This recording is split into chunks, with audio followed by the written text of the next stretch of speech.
I've got a question. How long do you think we humans have? How long does the human race have? Ooh. Um, Oh, wow. I don't exactly know, but it might be soon. I have no clue. No. I hope I give me at least 50 more years. I think there's infinite amount of time. Infinite. It's infinite, yeah. I give us a million years. Being kind, I would say probably about 10 years. 10, 12 years. Thousands of years. 47 years, 3 months, 5 days. It's approximate. We're kind of like cockroaches on the planet. No matter how much damage we'll do, enough of us will survive to procreate and keep it going. Unless we can get to another planet, but then we're just going to fuck it up like we did Earth. Well, I think that we will be here for a long time, but we will change. We're going to turn back into apes.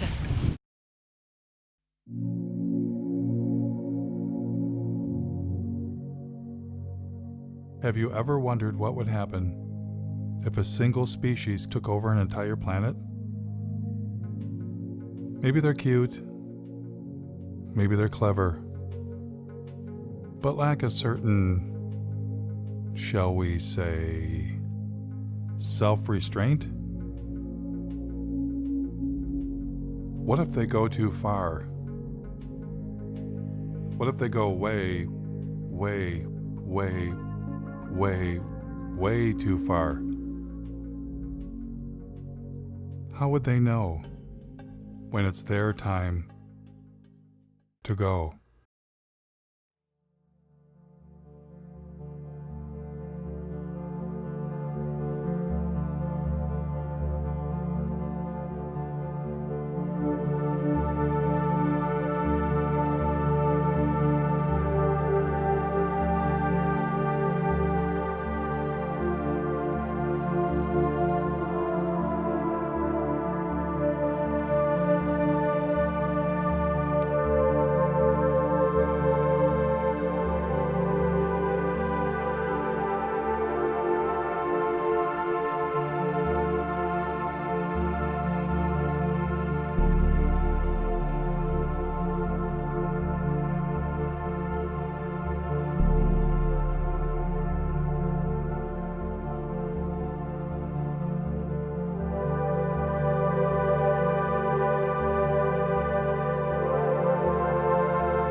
Due to our release through factories and automobiles every year of more than 6 billion tons of carbon dioxide, our atmosphere seems to be getting warmer.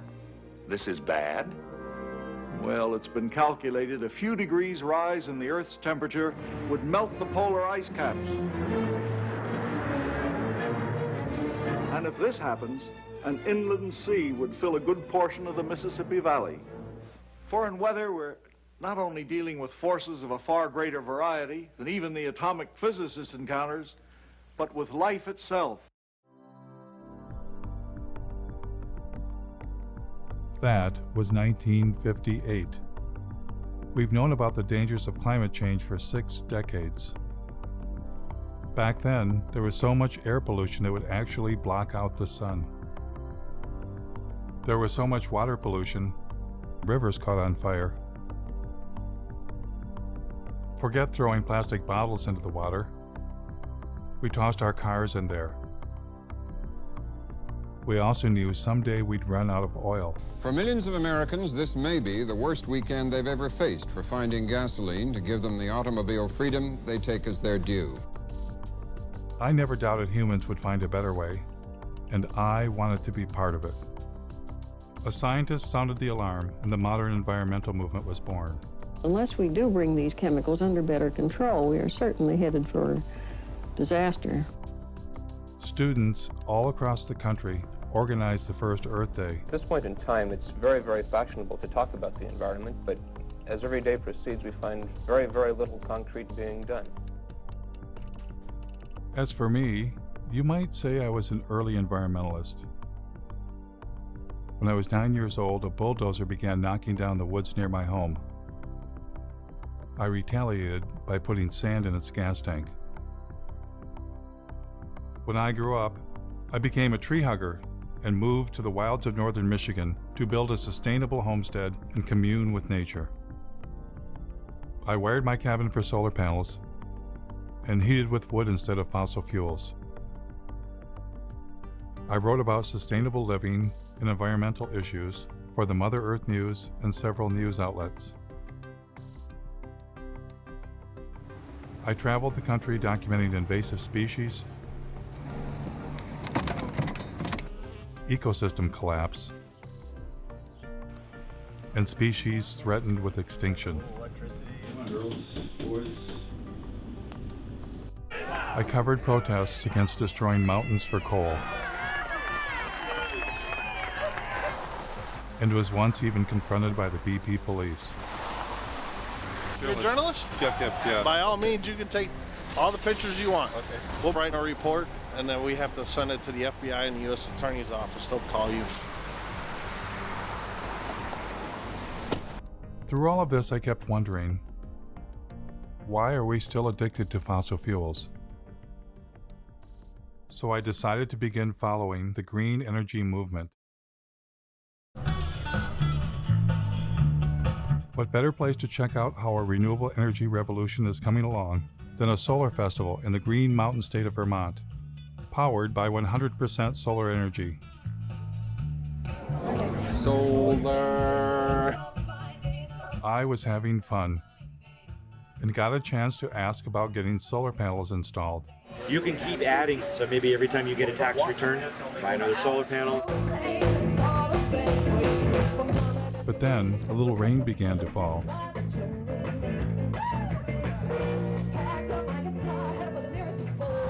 My cameraman noticed some commotion behind the stage. What'd you guys set up here? This is one of our biodiesel generators in case we lose the power. Oh, so the festivals run off solar energy primarily? Primarily.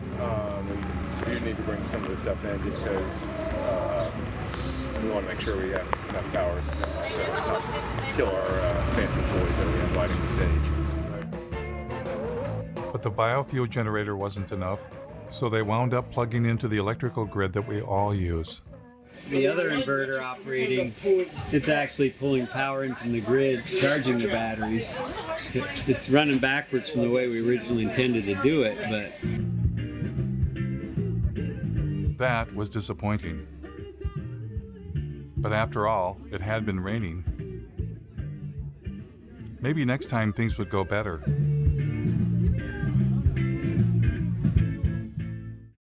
Luckily for us, hope was on the way. It's been a long time coming, but tonight, change has come to America. Green activists across the country cheered when newly elected President Barack Obama rolled out $1 trillion stimulus package with nearly $100 billion for green energy. Green was finally ramping up, and everyone wanted to be part of it. President Obama brought in environmental activist Van Jones from the Apollo Alliance with shovel-ready projects. They've got to put up tens of thousands of wind farms. They've got to put up millions of solar panels. Former Vice President Al Gore, who had a few years earlier released an Oscar-winning film, shared his ideas with the president. We have the opportunity now to create jobs all across this country, in all 50 states, to repower America.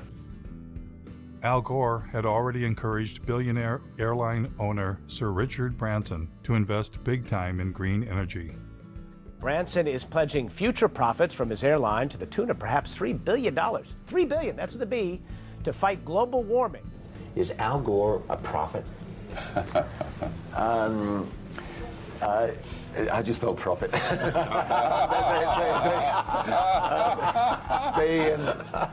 Investors came forward. Investor Vinod Khosla, known as the father of the clean tech revolution, has poured over $1 billion of his own money into some 50 energy startups. Major banks were eager to get involved. By 2020, we think renewables will require $395 billion on an annual basis. Robert F. Kennedy Jr. was both on the board of major environmental organizations and was leading a green energy investment group. We build wind farms, we build solar farms. Once you build our plant, it's free energy forever. The Sierra Club received $50 million from billionaire and former New York City Mayor Michael Bloomberg. Their mission, fight coal and promote clean energy. So with the mayor's gift, here's what will happen. We'll have a large and aggressive presence in 46 states. It's time for America to find a new energy path, one that takes us beyond coal. And then Bill McKibben, one of the nation's leading environmentalists and author of a breakthrough book called The End of Nature, formed an organization called 350.org with the mission of igniting a global climate movement. Can I show off my necktie for a minute? Because they made it for me yesterday. It's got that 350 on it because it's the most important number in the world. Things were looking up, and the green energy revolution was underway. Michigan had been hit hard by the Great Recession, and hundreds of millions of dollars in green stimulus money was arriving. Now, to do their part for the new green economy, General Motors introduced a new line of electric vehicles. When the Chevy Volt was ready for release, I attended their press conference. So these electric vehicles are ready for public consumption, and we're ready with the infrastructure, with the rates, with the communications. I am extremely grateful to be here today, and in fact, this is a chance for me to say thank you more formally. The Chevy Volt is upstairs. We'll be able to take a look at it. We've got about 1,000 photos. Yeah. Is it plugged?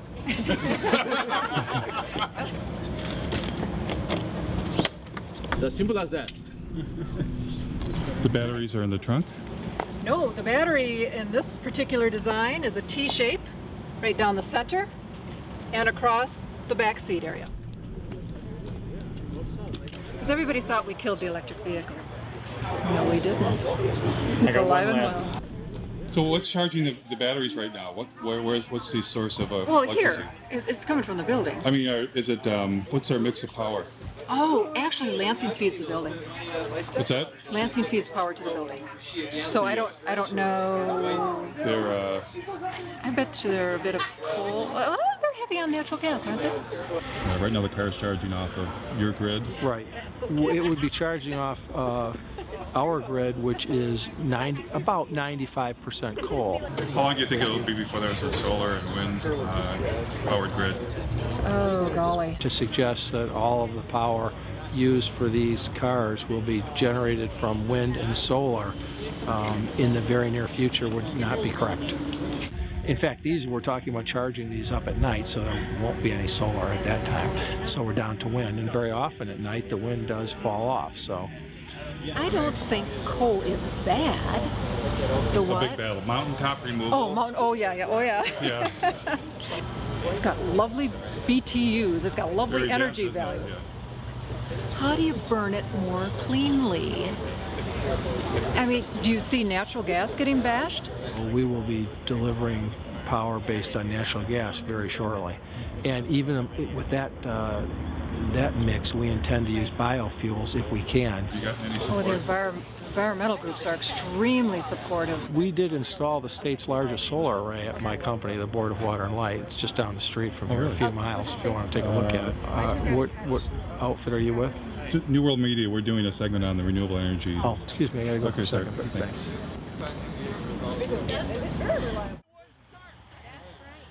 I decided to take him up on his offer to check out their football field-sized solar array right down the street.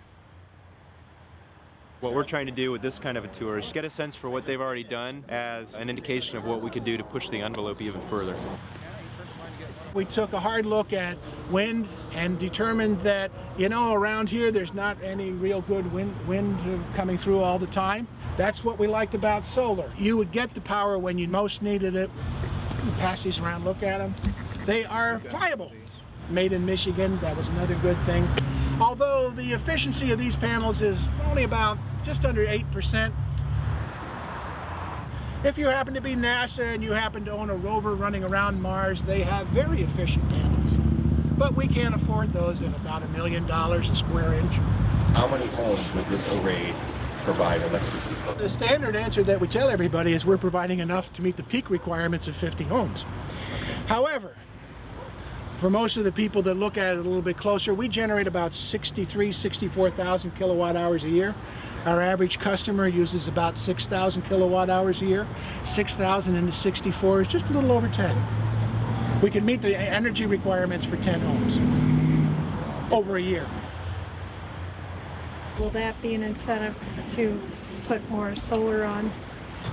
Well, if you wanted to make all of the energy required for the city of Lansing over a year, well, how about you'd have a solar array that was 3 miles by 5 miles. Right, but we're not going to do that. But I mean, what would? My friend from the Sierra Club wanted him to be more positive, but he was not interested. As a consequence of the big push for green energy, wind farms were rising around the nation, including near my home in northern Michigan. We've done coal and nuclear for years. We've been trying to get in more into the renewable side. These are the largest in Michigan. I think it's 482 foot total. How many yards of concrete? There's 800 yards of concrete in the base, right around 140 tons of re-steel. What are those blades made out of? That's all fiberglass and balsam. They're about 36,000 pounds apiece. This tower will weigh 800,000 pounds when we're done. Then the cell is 220,000 pounds, and hub and rotor assembly is another 160. It's pretty substantial. They were impressive machines. But is it possible for machines made by industrial civilization to save us from industrial civilization?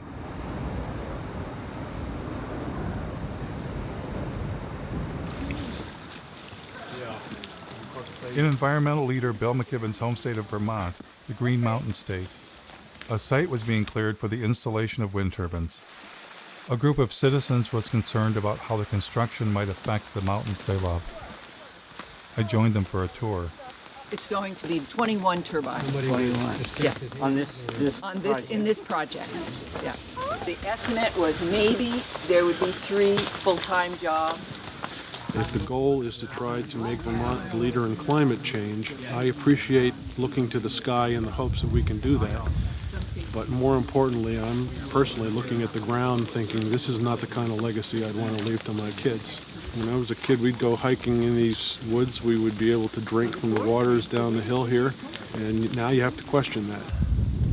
And how long are these towers supposed to last? 20-something years. 20. I know. It's just. Oh, wait a minute. You're kidding me. It's a nanosecond. 20 years. Oh, it's a nanosecond in the time of energy.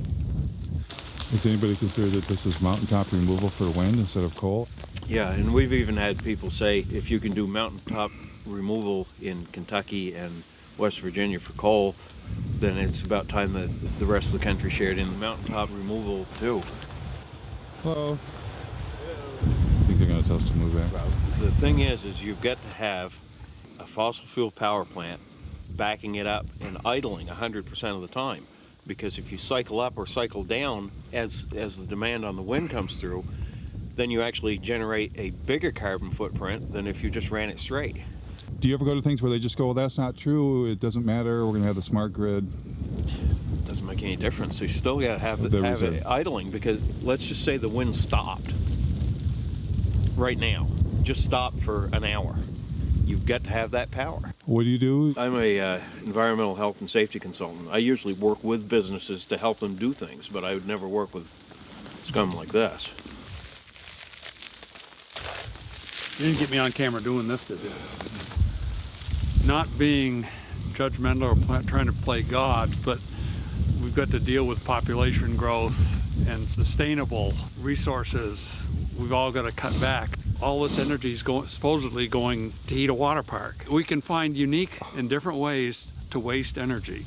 This is not a Vermont company. I mean, Green Mountain Power will be bought out by Gas Metro, and Gas Metro is owned by Enbridge, as I understand it, which is a big company, resource company in Canada, which is exploiting the tar sands, that wants to build the XL pipeline. See, they're all in bed together. Still we don't know the whole story. Have you asked Mr. McKibben to come see that? He thinks anything renewable is good. Yeah. So that's what I've heard people say. This is...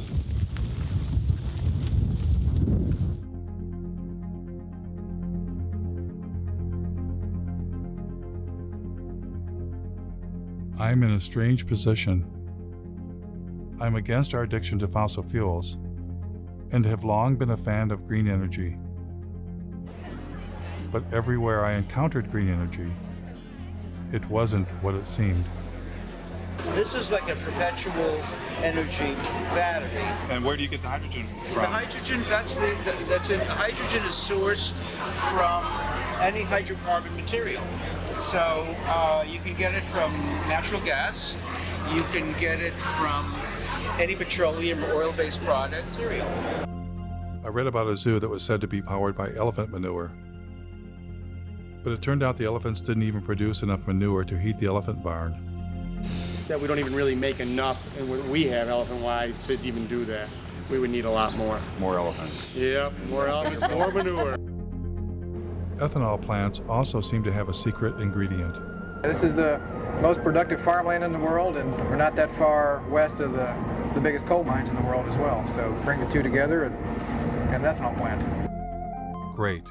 So ethanol was reliant on two things: a giant fossil fuel-based industrial agricultural system to produce corn, and even more fossil fuels in the form of coal. All of this in the attempt to replace fossil fuels? It was enough to make my head explode. I was getting the uneasy feeling that green energy was not going to save us. And I wasn't the only one. I've counted something like 25 different alternative energy options. So surely among all of those, there are enough sources of energy to keep us living basically the way we are in perpetuity. That's not the reality. You know, we're getting, in some cases, no energy from these potential options. Richard York of the University of Oregon published a study in the journal Nature in which he posed the question, do non-fossil energy sources actually replace fossil fuels? Well, we implicitly assume often the substitute pushes out the thing you want it to substitute for. What you find is nations that add non-fossil energy sources do not seem to see a particular suppression of fossil fuels. That's pretty mind-blowing. We've got billions of dollars being spent, and green energy is not even replacing fossil fuels? They don't even know that that's a question, yes. The story that we're in right now is, okay, we're in ecological hot water, but there are technological fixes. And if we're just creative enough, if we're just ingenious enough, and if we just work hard enough, we will triumph. Seeking technological fixes one after another is simply going to lead us to another level of catastrophe sooner rather than later. We want to believe that these things are going to be available for us. So if we get a little worried and somebody comes up with a new thingy and promises that, you know, this will do it for us, we want to believe.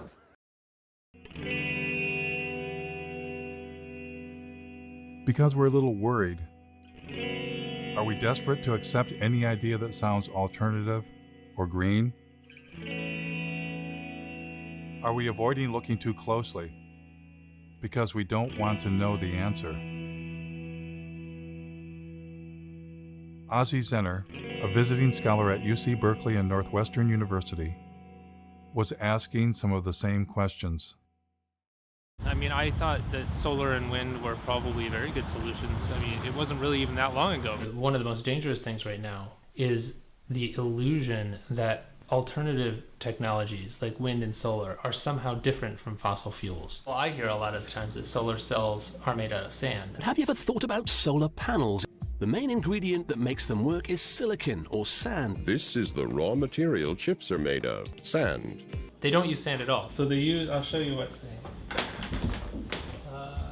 so this is one of the ingredients. It's actually mined quartz.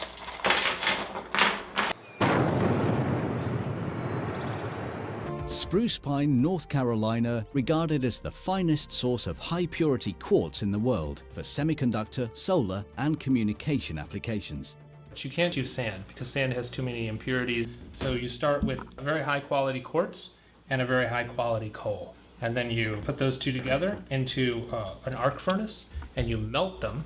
The quartz is then melted with coal in a large furnace at temperatures of up to 1,800 degrees.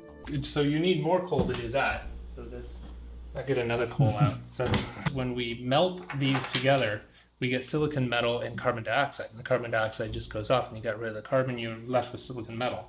This is not clean coal. Not clean coal.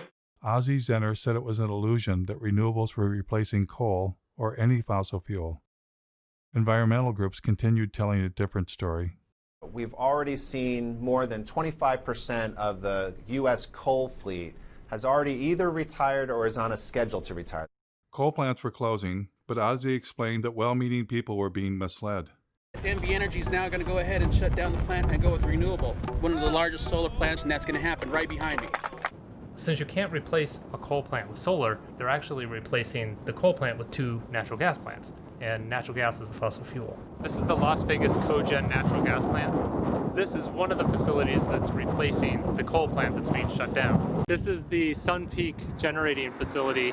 This is the second natural gas plant that was used to replace the coal plant. And you hear the same story in Iowa. Instead of using energy generated by coal-fired power plants, the solar farm will now avoid about 2.1 million pounds of carbon pollution. But then they're building a larger natural gas plant. This is a 650 megawatt natural gas plant. That's 4 times more megawatts than the coal plant over there that it's replacing. And they're doing the same thing in North Carolina, which was the subject of that Years of Living Dangerously series. Duke Energy operates a coal plant right outside of Asheville that is the biggest source of climate pollution in western North Carolina. And we are working to retire that plant and replace it with clean energy. But what they don't tell you is that we're also building a larger natural gas facility. So we'll be retiring the 2-unit, 376 megawatt coal plant. We'll invest $750 million to build a state-of-the-art natural gas plant. When Michael Brune stands up and talks about clean energy, he's using solar cells and wind turbines. This is the new world, 100% clean energy. When Michael Bloomberg stands up and says cleaner energy, he's talking about natural gas. Create cleaner energy, solar, wind, and natural gas. In fact, the Sierra Club's Beyond Coal campaign actually coincides with one of the largest expansions of fossil fuel production that we've ever pulled off, most of that being natural gas. Ozzie's assertion that renewables were not replacing fossil fuels, if true, would upend all of our assumptions about green energy and what was going to save us. What would happen if I asked the same question to industry insiders? Like, where do solar panels come from? Well, you have to start with a mine. Or, what's stopping us from running the world on 100% solar and wind? Well, intermittency is one of the major challenges with grid stability. The sun's everywhere except when it's not there. There's a lot of developers that were flocking to California wanting to connect their solar farms and wind farms. The utilities would turn to me and my team to help them look at what the impact to their grid would be. When we add solar cells or wind turbines to a grid, do we get to shut off a coal plant? That's certainly the goal. The problem is, or the difference is that renewables are intermittent. All of a sudden a cloud cover could come over and your solar generation could drastically decrease. And if you don't have something else there to meet whatever the load is at that moment, then you're going to have power outages. So we don't get to turn a fossil fuel power plant off when the sun is shining or the wind is blowing? Well, it's not that easy. We need to be able to back up that power to keep the system steady all the time so it doesn't collapse. Most likely that's through fast-acting gas plants, but also what we call the baseload plants, either nuclear or coal, that are on all the time, but that maybe can be dialed down during the day and dialed up when demand starts rising. Does it affect the efficiency to turn fossil fuel power plants on and off? Oh yeah, they don't like to be dialed up and down. It does make, that's wear and tear for them. Turning them on, turning it off, there's energy used and lost in any time. Kind of like when you turn on your car and off, you use a little extra gas to get it turned on. I do still think you have to maintain a base load of some kinds. What's the solution then? You need energy storage. Without storage, you can't count on it. If you can store the energy that's created off of things that are intermittent, like solar and wind, you can store that, then you're reducing your need for a base load. But would adding storage like batteries increase the carbon footprint? Yeah, absolutely. In a big way, actually. And as more energy storage gets on the grid, it has a mass scale implication. When I looked up how much battery storage there is, it was less than 0.1% of what's needed. In a couple years, they begin to degrade and need to be replaced a few years later. I learned that the solar panels don't last forever either. Some solar panels are built to last only 10 years, so it's not as if you get this just magic free energy, right? I don't know that it's the solution, and here I am helping to sell in materials that would go into photovoltaics. And so to overcome profound limitations of solar and wind, rarely discussed in the media, a new generation of technology was rising in the California desert. What is this? What we're using is a field of mirrors to focus sunlight onto a tower. The power plant itself, at 377 megawatts, will be the largest of its kind in the world. This will become the biggest solar plant in the world. There's some people that look out in the desert and they see miles and miles of emptiness. I see miles and miles of a gold mine. But this next generation had a fossil fuel secret too. This solar facility burns natural gas pretty much every morning in order to get it started up. How long do they have to burn it for? Hours usually. This is the incoming natural gas for the facility. This plant would work about as well without natural gas as I would without coffee in the morning. Or maybe how you would be without food. Without food, yeah. They have to file for acid rain permits for nitrous oxide emissions. They have to apply for carbon offset permits because they're producing carbon dioxide here, so they have to offset that. The whole thing is built using fossil fuel infrastructure, from the concrete to the steel to the mirrors to the backing on the mirrors. The sun is renewable, but the solar arrays are not. Oh, come on. There's got to be something renewable. Glass is renewable. Glass is not renewable. Iron's renewable. Aluminum, that's renewable. I recycle my pop soda cans. I know it's renewable. Yeah, the problem with all of these materials is that it takes an incredible amount of energy to mine and process all of the materials that go into building something like this. You use more fossil fuels to do this than you're getting benefit from it.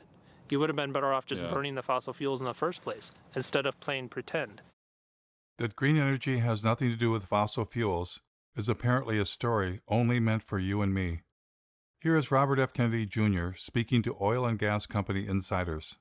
It's a combination solar gas plant. It's a turbine that we just take from a gas plant, suspend it from a big scaffolding, a tower, and surround it by giant mirrors in the desert. The plants that we're building, the wind plants and the solar plants, are gas plants. What kind of game is being played here? Well, we're basically just being fed a lie. For instance, you'll hear about Germany running on wind and solar. 35% right now. 50% of their power. There were days this past summer when the Germans were generating 80% of their power from the sun. But Germany is still Europe's largest consumer of coal. Aber wenn in dieser Region die meiste Kohle gefördert wird, dann ist ja auch hier der größte CO2-Ausstoß. Only a small fraction of their energy actually comes from wind and solar. In fact, Germany is pushing forward with a large terminal that could import natural gas from the United States. Elon Musk, the founder of Tesla, when he announced his Gigafactory battery plant, he said it would power itself with wind and solar energy. Through a combination of geothermal, wind, and solar, it will produce all the energy that it needs. But in fact, it has lines connecting it to the same electrical grid that we're all connected to.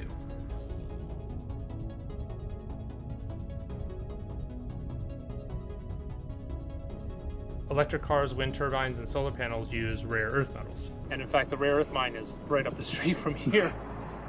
In mining these deep deposits, About 90% of what they pull up out of the ground contains uranium, thorium, and low level of other radionuclides. Radioactive waste that has to be disposed of somehow. They kind of turn it into a paste and spread it over the desert floor. Well, that's good for the desert, right? Yeah, the desert loves that. Tesla's electric cars are built with aluminum, which uses 8 times more energy to manufacture than steel. They use lithium, which also rely on toxic mining, and even more graphite, which is one of the rarest forms of carbon. In fact, the investors wanted to open several new graphite mines after Tesla announced the Gigafactory. Apple claims to be 100% renewable. We never stop thinking about what's best for the planet. We now run Apple on 100% renewable energy. All of our facilities worldwide. And they did chop down a forest to put up solar panels near their North Carolina plant, but they didn't disconnect it from the grid, and they can't. Duke says energy-hungry companies like Apple can never go entirely off the grid. They're still hooked up to our grid. Despite all of the claims, I haven't found a single entity anywhere in the world that's running on 100% solar and wind alone. It turns out, you don't just need fossil fuels to run a place like Ivanpah. You need the devil himself. Or in this case, themselves. All of the mirrors that you see there are built by the Koch brothers, Guardian Glass Industry, a company that they control. Koch Carbon creates a lot of the inputs that are used to create the cement and the concrete and the steel. And not only that, they build the plants that builds polysilicon for solar cells. They actually their own solar line called Solar Molex. From every step of the process, the Koch brothers are there. But they're the evil doers. Yeah, the funny part is that when you criticize solar plants like this, you're accused of working for the Koch brothers. That's the idiocy in all of this. This absolutely cannot extend civilization's life. This relies on the most toxic and industrial processes that we've ever created.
The beauty of a solar facility, and particularly this technology, is that it is so environmentally benign.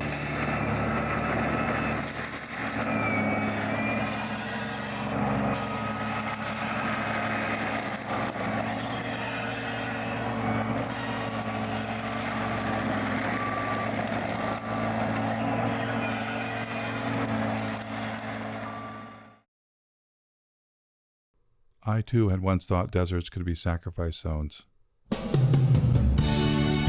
I was wrong. Deserts are not dead. They are in fact full of ancient life.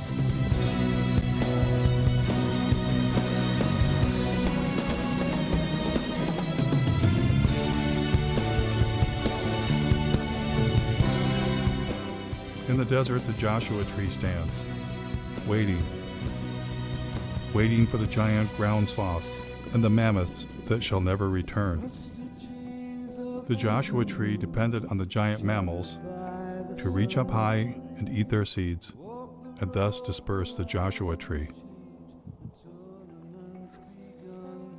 But now, stranded in time and space, the Joshua tree awaits a new fate, to be sacrificed in the name of progress. Joshua trees are torn down to make way for solar projects. 23ABC's Cassie Carlisle travels to the Mojave Desert to talk to neighbors. They're not your usual tree, more like something from fiction, but these Joshuas are causing quite an uproar. No, it makes me sick. As they're clearing them off, killing them real quick, and now they're grinding them up, getting rid of all the evidence.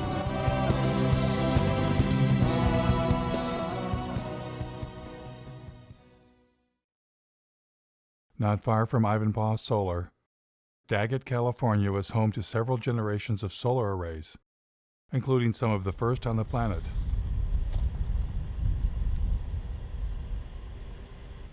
Ozzy and I thought we would take a trip to see where it all began.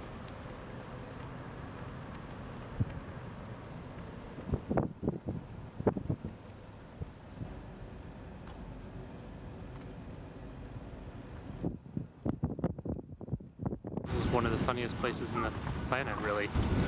This the center of the solar industry. And they've been building and dismantling and building arrays here for about 40 years. Then we happened to run into the mayor of Daggett. I know the solar plants out there. My husband, back in, I'd say 83, 84, they worked out there building that solar plant out there. Yeah, the SEGs. And everybody here worked. How is that held up? Is it the job still here? No, jobs went bye-bye. They have their normal people that run the plant operators and stuff like that, the big wigs, you know, they have that. Where that energy's going, I don't know. Were you originally optimistic that solar would bring more jobs and the development with people? We really did. A lot of things come into this town, they come and go. They go really fast. Did you see this? Then Ozzy and I discovered that the giant solar arrays had been razed to the ground. Oh my God. I mean, this was huge. It suddenly dawned on me what we were looking at. A solar dead zone. Look at the blowing sand. Yeah, there's sand everywhere. There's sand dunes forming around this area. Wow.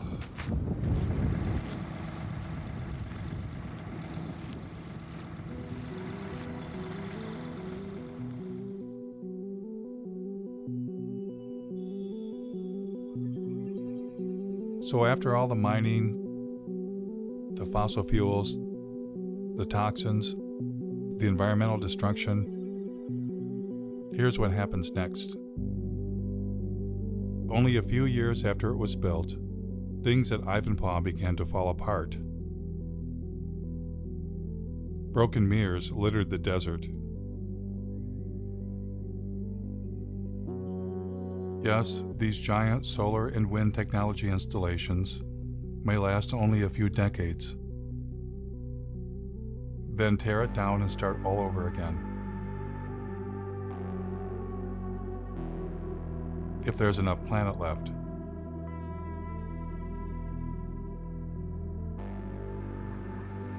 It was becoming clear that what we have been calling green, renewable energy and industrial civilization are one and the same. Desperate measures not to save the planet, but to save our way of life.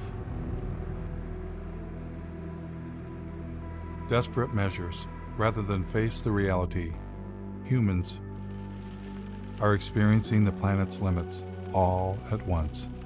Every different perspective I look at and imagine, well, we could do more of this or go to a larger area or use more of that. Well, it turns out there isn't more. I looked at marine production and fish production and found that peaked 20 years ago. More and more of what we eat is from fish farming. The current acres of actively farmed land, that is peaked also. The rivers are already being irrigated to about the limits of what they can sustain. The Colorado River doesn't get to the ocean anymore. Well, then you start looking at groundwater, the southern Great Plains, and I think they can almost predict when they will run out of groundwater, and it's in a decade or two. A human vulnerability at the global scale, that any one of them we could maybe compartmentalize, but we're seeing them propagating across topic after topic of society and the Earth system. And I don't think the people in charge are near nervous enough.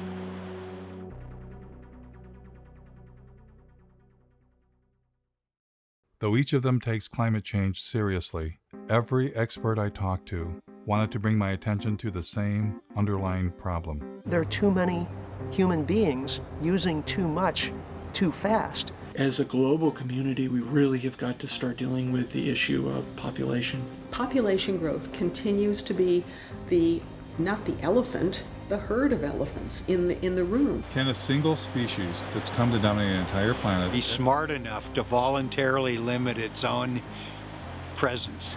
Is there any precedence for that in nature? Wow. We have to have our abilities to consume reined in, because we're not good at reining them in if there are seemingly unrestrained resources.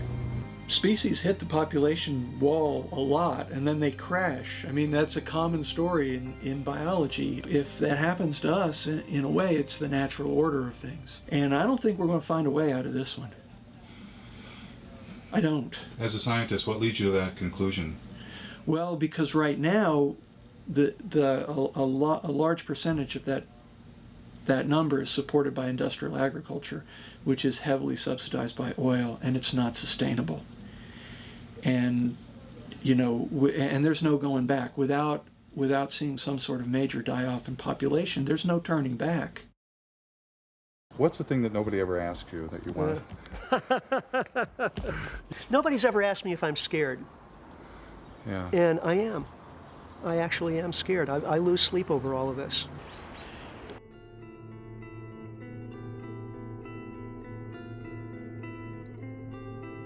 It took modern humans tens of thousands of years to reach a population of 700 million.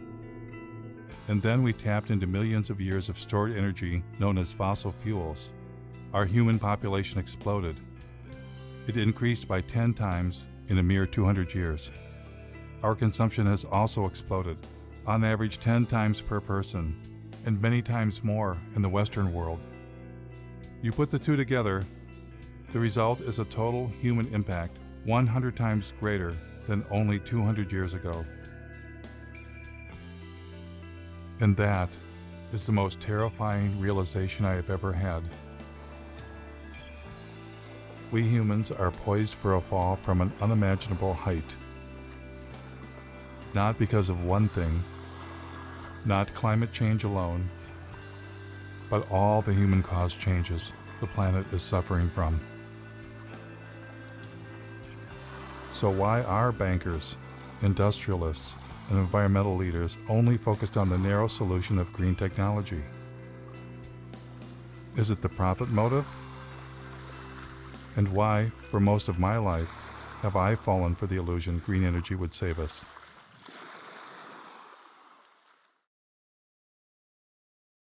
Clearly, to answer this question, I needed professional help. Keep my stuff, but that ever. No. Never heard. I'll just be honest with you about my dilemma. You can be my, clinical, social, psycho. It's like the right has religion, and they have a belief in infinite fossil fuels. Our side says, oh, it's going to be okay. We're going to have solar panels. We're going to have wind towers. As soon as I heard you talk about our denial of death, I'm like, could that be it? Could it be that we can't face our own mortality? Could we have a religion that we're unaware of? Absolutely. I think you've hit the proverbial nail on the head. What just differentiates people from all other forms of life is that, we're not only here, but that we know that we're here. If you know that you're here, then you recognize even dimly that you'll not be here someday. And on top of that, we don't like that we're animals. So we don't like that we're going to die someday. And we don't like that you could walk outside and get hit by a fucking meteor. What human beings did back in yesteryear is to envelop ourselves in culturally constructed belief systems. Call them cultures, call them worldviews, schemes of things, whatever you call them. Every human community has them. Every culture has an account of the origin of the universe. Every culture has a prescription for how you're supposed to behave while you're here. And every culture offers its denizens hope of immortality, either literally or symbolically. Then the question is, well, what happens when you bump into people who don't share those beliefs? Whether you know it or not, whether you like it or not, that's undermining the confidence with which you subscribe to your own views and exposing you to the very anxiety that those beliefs were constructed to eradicate in the first place. If we're to make progress, whatever that word means, or even to persist as a form of life, we're going to need to radically overhaul our basic conception of who and what we are and what it is that we value.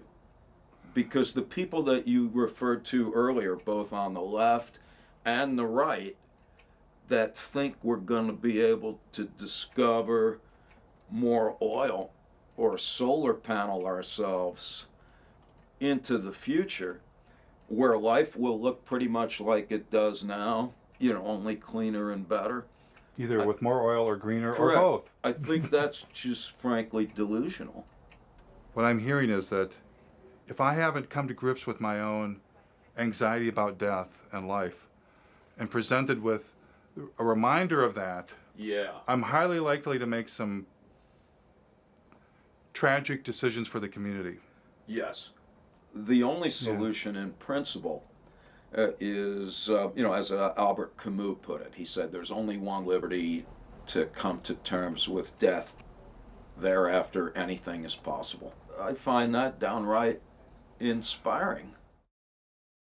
As for our environmental leaders who dwelled in comfortable illusions, how tragic of decisions were they capable of making? I was about to find out.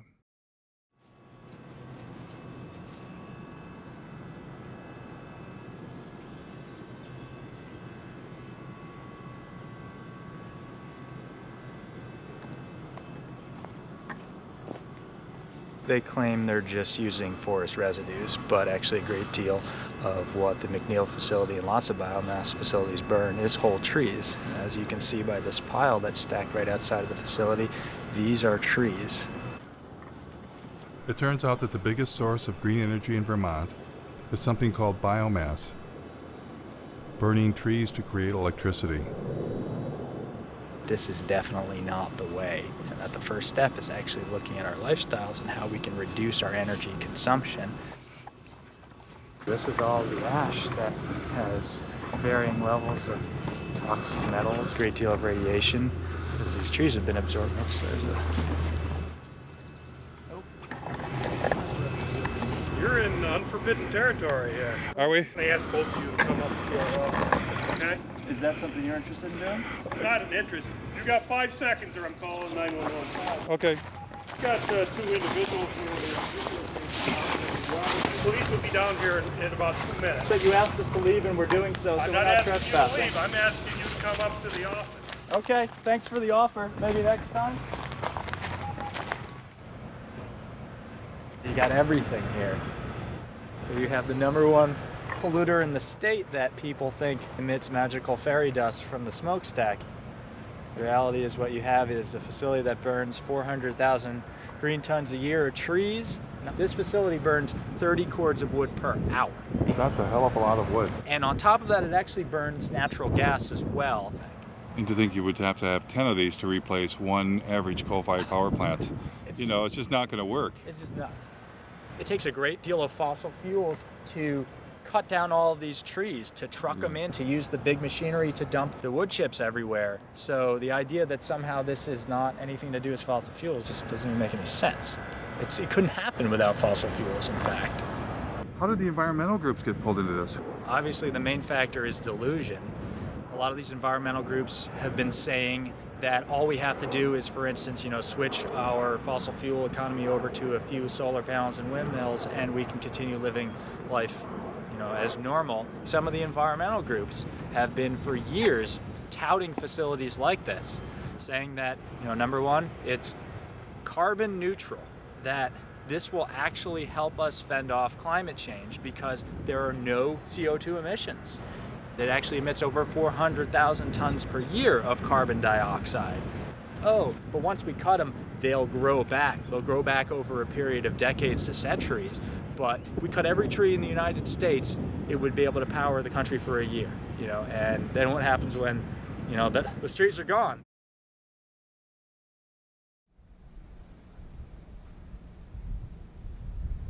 I discovered biomass plants were not even always biomass plants. This is actually a solid waste incinerator that's posing as a biomass plant. The impact on this community is severe. The plant is right next to a Head Start school for preschool kids. There is Green Hill Manor, and that's an assisted living senior residence. And there's also a Catholic elementary school right next door. How do you know they're polluting? Can you see it We ever? can see it. The snow at the elementary school and at the preschool is covered with black, some kind of black soot. We just had it analyzed, and it came back as mostly tire chips. They have to add tire-derived fuel to raise the temperature of the fire, because anybody who's tried to burn green wood or wet wood knows that it doesn't burn very well. But this biomass plant had yet another surprise. They admit that they burn 20.1 tons per hour of creosote-treated railroad ties. Besides that, they are allowed to burn 500 pounds per hour of PCP-treated railroad ties. These are shipped in from Canada. It's not green, it's not renewable, it's not carbon neutral, it's not anything that they claim it to be. Yet, they got $11.5 million grant because it was classified as renewable. The plant owner told us that they were having trouble getting enough wood chips. And he even asked us if we had any scrap wood where we lived, would we call the plant and let them know so they could come up and pick it up. We're not talking about some old industrial site. We're next to one of the most beautiful places in the world. We are next to Lake Superior. This is Keweenaw Bay. This is actually Lance Bay. It's part of Keweenaw Bay. It's Lake Superior, our lake. So it's a very sacred place to many people.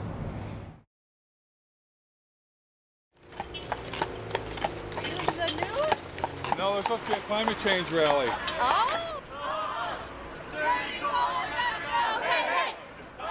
Michigan State University students, inspired by 350.org, were holding a rally for the clean energy future they'd been promised.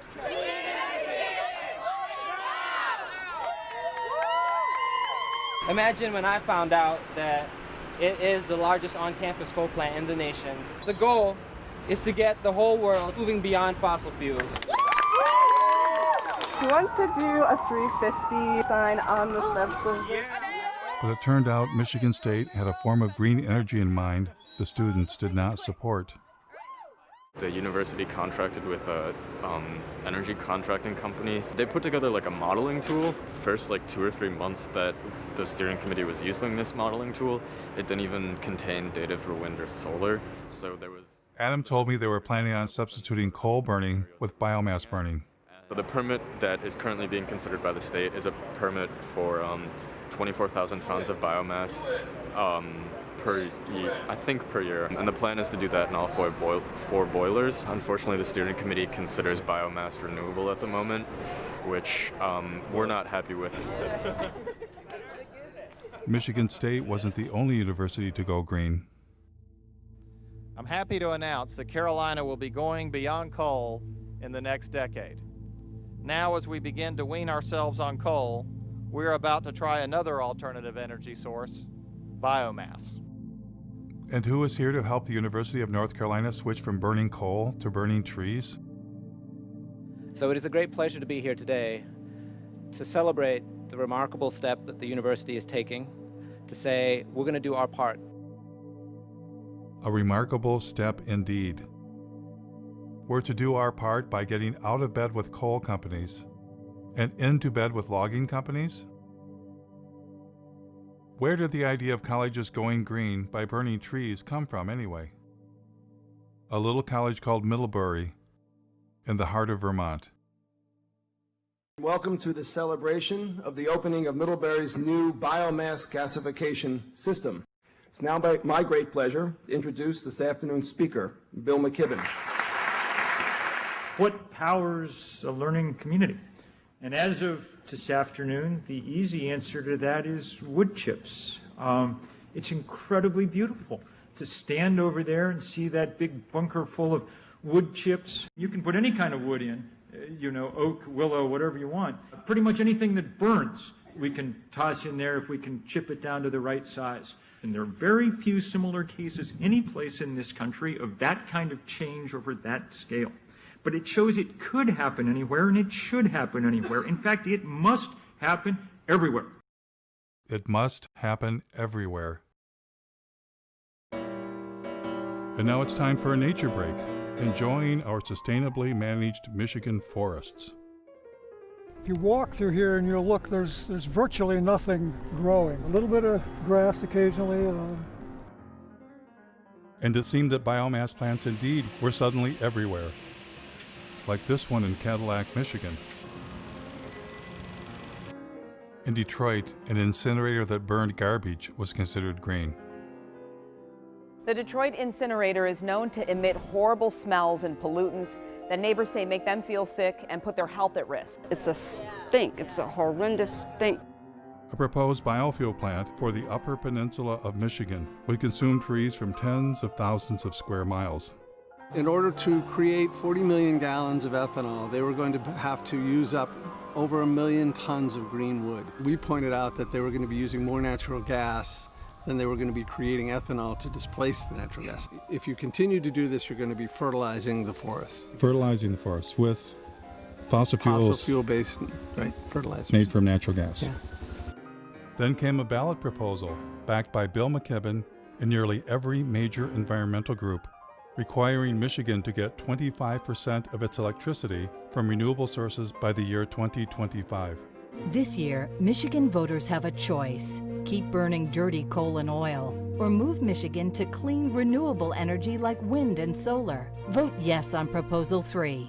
Surprisingly, Proposal 3, also known as 25 by 25, was the brainchild of an organization that was 100% biofuels and biomass. Allowing America's farms, ranches, and forest lands to be active participants in contributing to America's energy future. These are the biomass and biofuel plants across the U.S.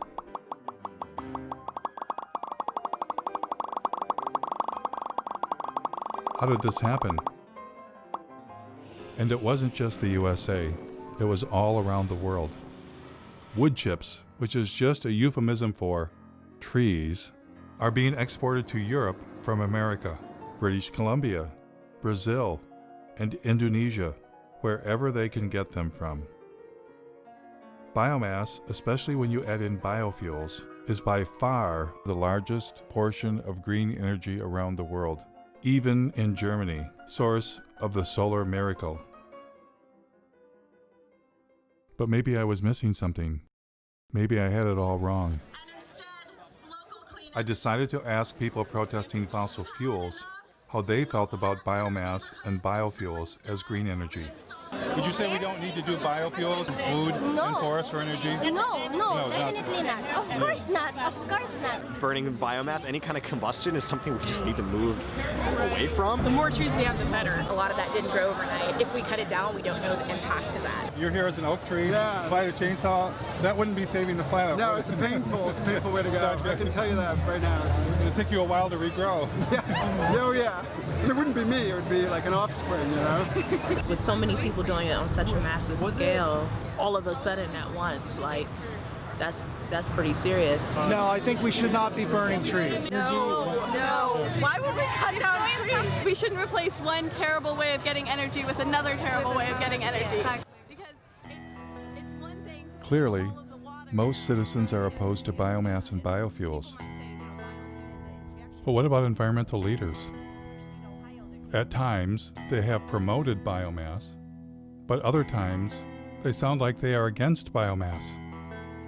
Like this Sierra Club policy, we are deeply concerned about the implications of wood to energy for native forests. Or this statement signed on by 75 environmental groups, burning forests for energy will destroy one of our best defenses against climate change. But then again, their language leaves loopholes that enable biomass. The NRDC says you must use the right types of biomass. The Dogwood Alliance says maybe small biomass plants are okay. And the Sierra Club flat out states biomass can be sustainable. Which side are they really on? I thought for sure with the camera rolling, environmental leaders would speak for the trees.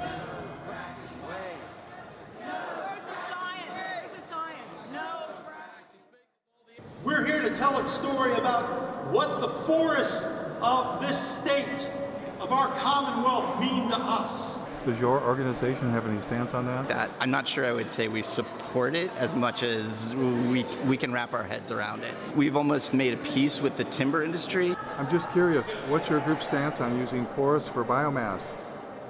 Biomass is renewable, biomass is sustainable. And I'm with Clean Water Action. We don't really have a stand on it. If the director of the Sierra Club was here, she'd be able to talk your ear off about it. I'm the director for the Sierra Club in Pennsylvania. Does the Sierra Club support or not support biomass? I'm not totally prepared to talk about our policy on biomass today. Our position is somewhat nuanced, so I just want to be, careful not to. So you're with 350? I am. Does 350 have a position on biomass? Because I'm kind of actually... I can't really speak for 350. Do you personally have an opinion about whether we should be burning trees for green energy? No, I don't have an opinion on that. I like a fire. One of my biggest concerns as an environmentalist is that we're starting to burn trees. So there are tree burning power plants. Are you aware of the problems with biomass or biofuels? Yeah, I'm not as aware of that as I could be or I should be. Jeff Gibbs, working on a documentary in Michigan, where I live, where I'm from. There's large plants that burn trees for energy, and pretty much whole trees chipped up. Do you have a thought about whether that should be part of green energy or not? Well, the great thing about green energy is you don't have to pick a favorite. Jeff Gibbs. Oh, hello. My biggest concern is that in Germany, for instance, they're moving towards solar and wind, but 60% of their actual energy is coming from biomass. 60% of what's considered renewable energy. Burning trees for energy? I don't know the details out of Germany. What Germany's really doing is a lot of sun and wind, and that's really powerful to see. I'd like to see us come out against any burning of trees for clean energy. Would you? Although I confess I stoke my wood stove almost every night of the winter, so I'm not the right person. But designating green energy for power plants. Yeah, I don't know. It's not what today's about. We're on the. But if we're burning trees instead of fossil fuels. From Taiwan. Oh, good. And we're wondering that what role do you want to play in this market? I think the biomass question is a non-starter.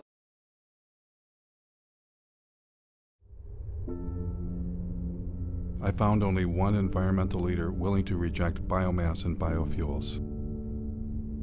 So we are talking of the old oil economy trying to maintain itself now through another raw material, the green planet. The only reason corn and soya is being planted for biofuel in this country is the subsidies make it profitable. I think the big crisis of our times is our minds have been manipulated to give power to illusions. We shifted to measuring growth, not in terms of how life is enriched, but in terms of how life is destroyed. Her honesty was refreshing. But as for the rest of them, I wondered, what are they hiding? And why are they hiding it? Is it their ignorance? Or is it something else? What if they themselves had become misguided? What if they've made some kind of deal they shouldn't have made and are leading us all off the cliff?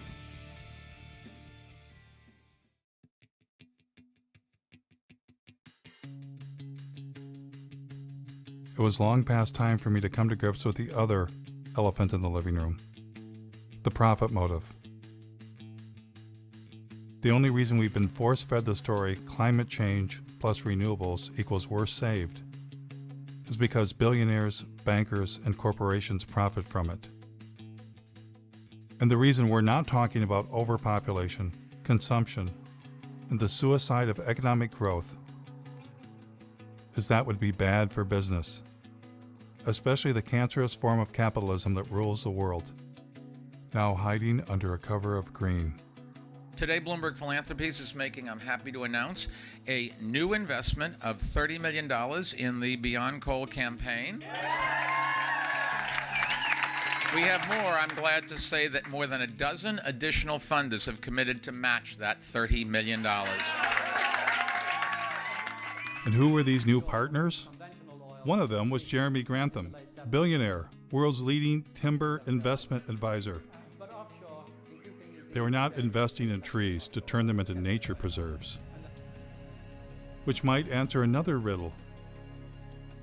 Why is this name redacted on the Sierra Club's tax return?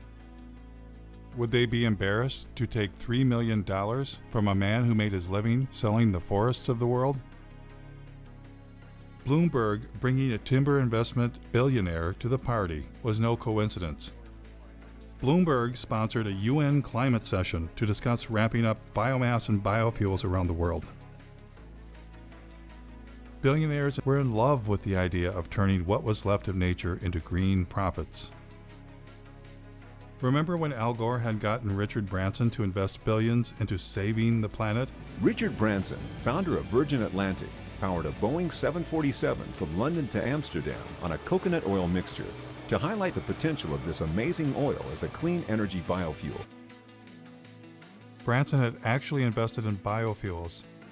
He was attempting to replace the jet fuel damaging the planet with biofuels that required the consumption of the living planet. And it was game on for the airline industry. Dozens of researchers from all over the Northwest gathered in Missoula the past 2 days to explore the idea of converting the region's massive reserves of wood into jet fuel, especially with the demand for aircraft fuel expected to grow by 1 billion gallons in the Northwest alone. United Airlines will buy a $30 million stake in biofuel company Fulcrum Bioenergy. The airline used 3.9 billion gallons of fuel last year. What technology was Silicon Valley billionaire Vinod Khosla hoping to profit from? Nature takes 1 million years to produce our crude oil.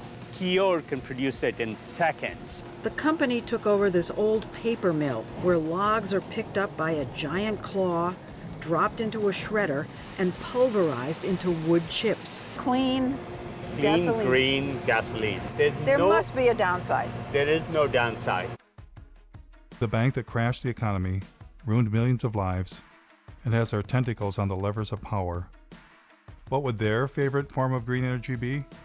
One of the very interesting markets that we deal with is Brazil. It's unlike any other market in that today, alternative energy isn't really alternative energy. It's so much a part of the fabric of the society.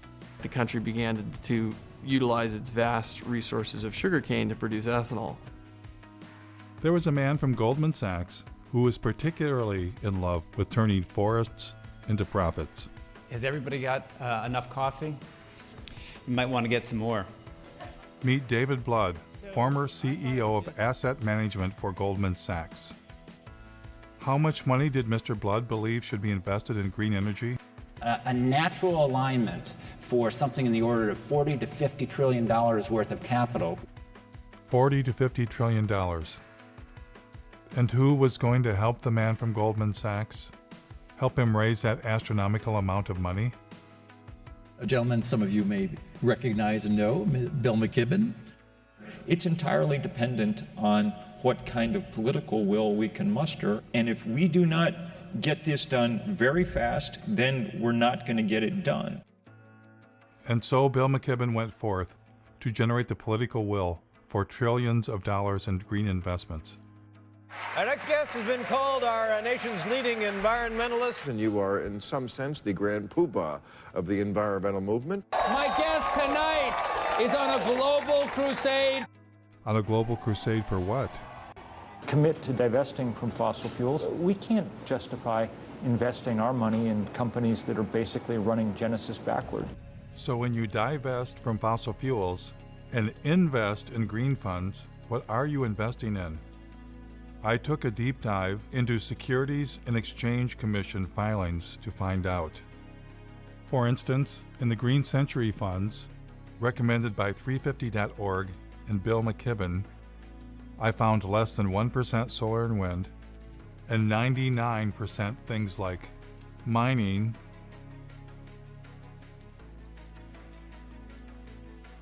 oil and gas infrastructure companies, including a tar sands exploiter, McDonald's, one of the companies driving meat consumption across the planet, Archer Daniels Midland, one of the world's largest producers of biofuel, Coca-Cola, the largest creator of plastic pollution on Earth, logging and paper companies, including one that brags about biomass burning, and banks. Lots of banks, including BlackRock, the largest financer of deforestation on Earth. The business that they're engaged in is actually destroying our life support system. The Sierra Club also partners with a green fund called Aspiration. Aspiration also includes dozens of companies profiting from the destruction of the planet, including Chevron, ExxonMobil, Chesapeake Energy. In order to maximize the production potential of the well, the shale formation will be hydraulically fractured. The Russian gas giant Gazprom. Gazprom owns the world's largest explored gas reserves, 36 trillion cubic meters. And in perhaps the most bizarre twist of all, the Sierra Club's Green Fund's biggest holding is Enviva, the world's largest consumer of forests, to be incinerated in green energy biomass plants.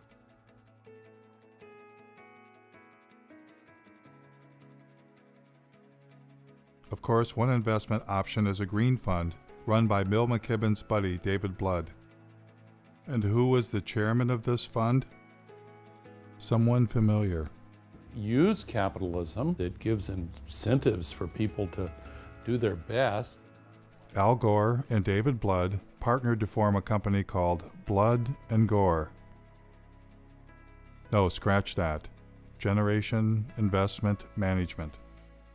And within this fund, Blood and Gore designated a special investment category, targeting $650 million of biomass and biofuels. Funny thing was, they partnered before Al Gore's film came out. Was that movie just about climate change? Or something else? On one side, we have gold bars. Don't they look good? I'd just like to have some of those gold bars. On the other side of the scales, the entire planet.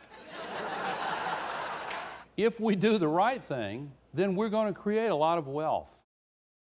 And when it came time for Al Gore to choose between the entire planet and getting him some of them gold bars, what choice did he make? Here is Al Gore earning his keep by pretending to care about the rainforest while lobbying Congress on behalf of the sugarcane ethanol industry. Any comment on the Brazilian effort here with the issue of the possibility of expanding into that Amazon River basin with further deforestation to produce more ethanol out of sugarcane is a worry, and apparently you're not as concerned about that. No, I am. I simply forgot. What's been going on there is really very troubling.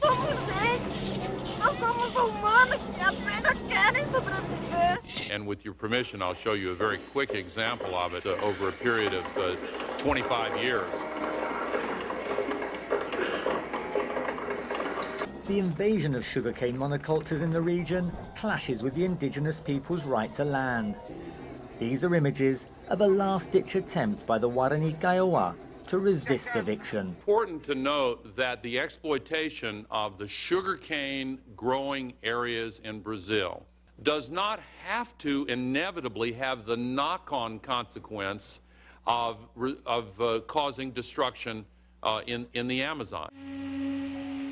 Sugarcane fields are burning. They're set alight before the harvest to eliminate the leaves and tops of the plant, which makes cutting more efficient. Environmentalists blame the seemingly endless sugarcane fields for air and water pollution on an epic scale. And along with deforestation, the threat it poses to the environment is becoming clear. Once the indigenous families were expelled, the landowners set their homes on fire.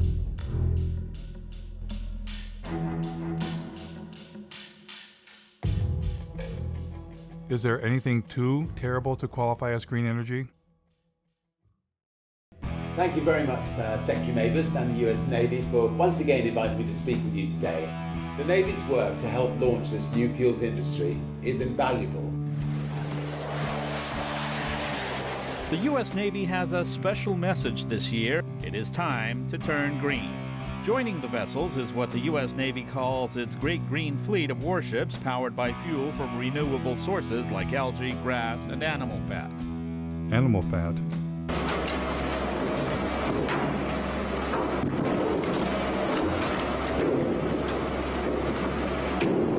The next time you fill up at your neighborhood gas station, you might find yourself pumping a little alligator into your tank. That's right, UL Lafayette researchers have developed alligator fat into a renewable source for biofuels. And once we run through the animals, what's next? GE, who brings you nuclear energy and wind turbines, is ready with a plan. I believe that liquid fuels, chemicals are eventually going to have to be made from sustainable raw materials. We believe that seaweed is one of the most attractive opportunities.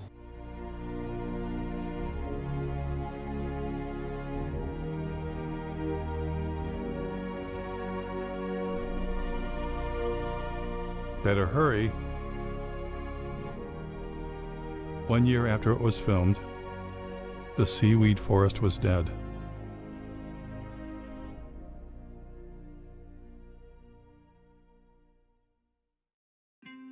You might ask yourself, how could men destroy what remains of nature to enrich themselves?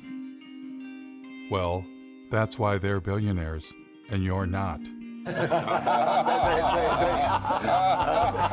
The takeover of the environmental movement by capitalism is now complete. Environmentalists are no longer resisting those with the profit motive, but collaborating with them. The Nature Conservancy is now the Logging Conservancy.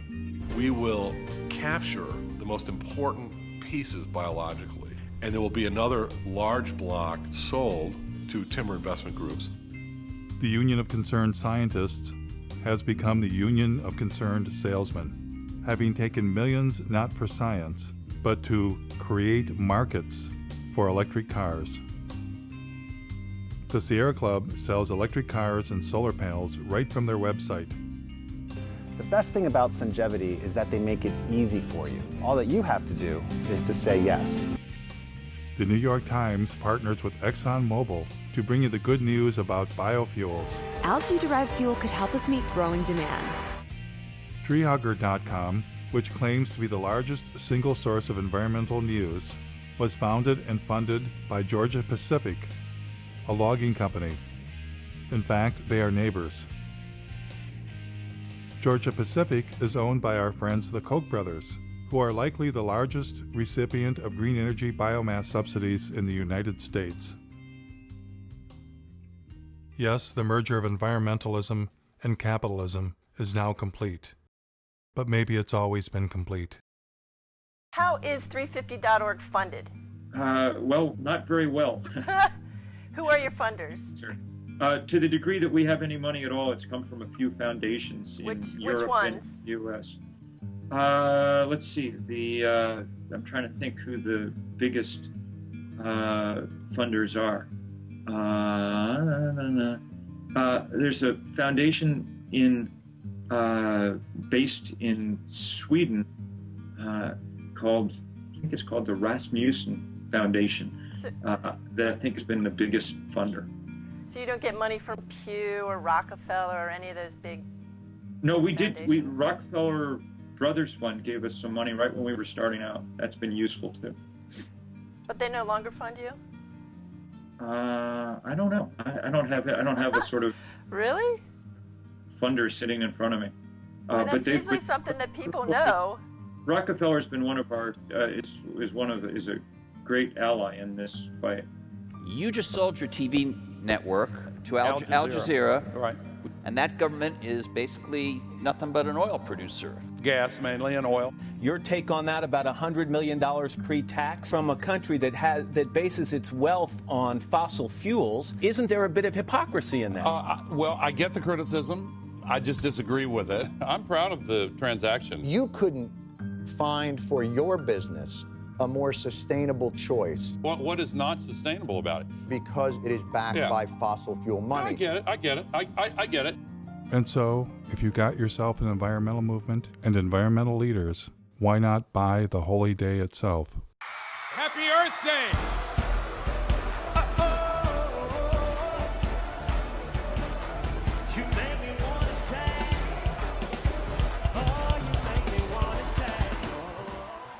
Now we are facing the greatest sets of issues that we've seen in my lifetime. It's time now for a new generation to jump up on the stage and create a habitable country, a habitable planet that we can all enjoy. Are you that generation? I need to thank Building Energy, which provided so much solar power to this that we've powered the entire event with solar energy. But when I went backstage to see what was really going on, You ain't running this whole thing on that, Jack. I can tell you that. The toaster is 1,200 watts. So that run right there could run a toaster. I found the installer.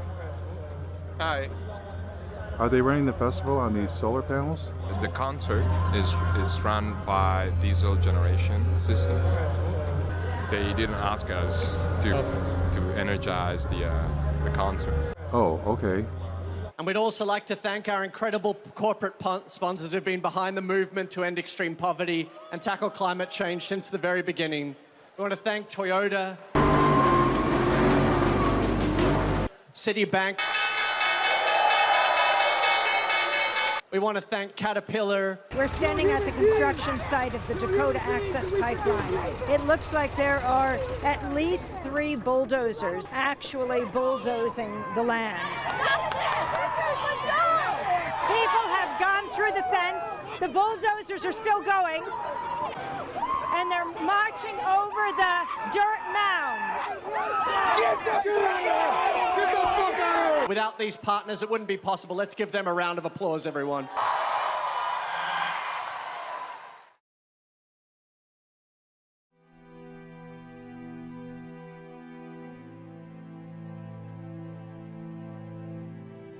Now, I know this all might seem overwhelming.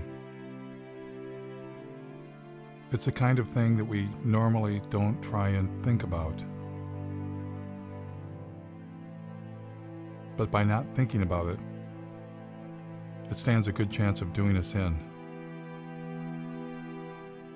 I truly believe that the path to change comes from awareness. That awareness alone can begin to create the transformation. There is a way out of this. We humans must accept that infinite growth on a finite planet is suicide. We must accept that our human presence is already far beyond sustainability and all that that implies. We must take control of our environmental movement and our future from billionaires and their permanent war on planet Earth. They are not our friends. Less must be the new more. And instead of climate change, we must at long last accept that it's not the carbon dioxide molecule destroying the planet. It's us. It's not one thing, but everything we humans are doing. A human-caused apocalypse. If we get ourselves under control, all things are possible. And if we don't,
Yeah.